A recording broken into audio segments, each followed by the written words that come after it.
In this episode of MC Pro Series, we're teaching you how to be beauties, yeah, in and out of the locker room. And if you stick around long enough, I'm going to show you how you can win some of this beauty gong show gear.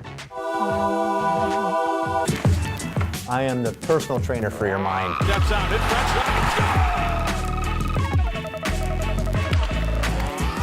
Cut that out.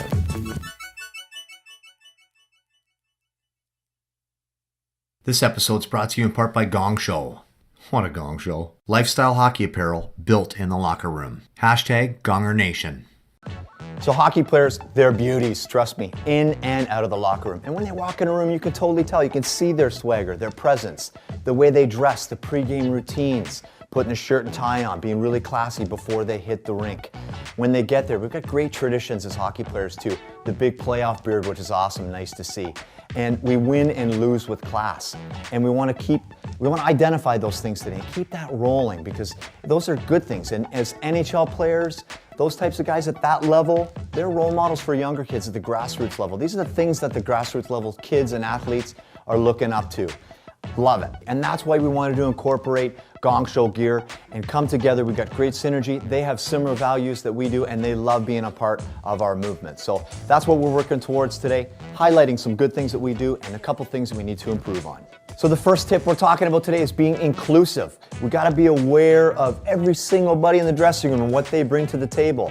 We've got some kids that might be from another country. We've got some kids that might have come from another level. We've got some players that we played with before, or maybe a few of our parents are hanging out, so therefore we hang out.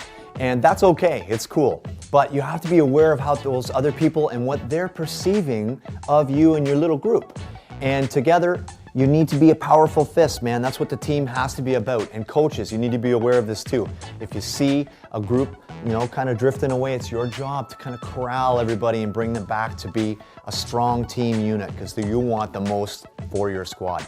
So as an example, as a coach, I've seen it go both ways. Kids come up from the lower level into your team, and on one squad, on one line, there was a AA kid that came up to AAA, and the team, we had a bunch of leaders, a bunch of beauties, here we go again. And they were bringing this kid along, right? All the teammates, they rallied around this guy and they really pumped him up. They made him feel a part of the squad. He felt accountable, he felt included, and like I mentioned, he felt a part of our team. And that helped him, and it helped our team unity.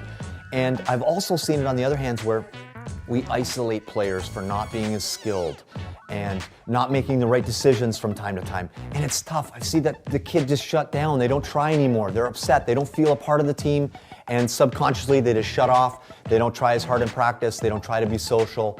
And then as a result, they don't do as well on the ice, and it separates the team even more. And as a coach, it's frustrating because it's happening right in front of you. You're watching your team blow up. So we got to be aware of that today. The second tip to be a better teammate is to make the right decisions at the right time. Be a better leader. We worry so much as kids, as players, as athletes about social evaluation, especially young kids, especially you young ones in the grassroots level. You're always worried about what your friends are going to think. You can't just be this meatball when you have friends around. You have to take that leadership role, step up, do the right thing at the right time. And it's very, very important. When the scouts come knocking on those coaches' doors, just like they did with me when I was a coach, they ask me, hey, what's that person like in the room? What's that person like when the going gets tough? Are they making the right decisions? Are they being a leader? Or are they being a ding-dong? That's what they're looking for. And that's what you need to figure out. This is so important that we step up, be leaders, and accomplish the goals that we set out to accomplish. That's what this lesson's about. Being a beauty, being a leader. Take my advice, you need it. I know my stuff. That's right, folks. You're looking at it. We got some sick GONGSHOW gear. Our friends over at GONGSHOW, they're nice enough to donate some gear for you. What we need you to do right now is subscribe on YouTube. We're gonna check that list out, and we're gonna randomly pick a winner. This is an opportunity for you to wear some sick GONGSHOW gear. Giddy up.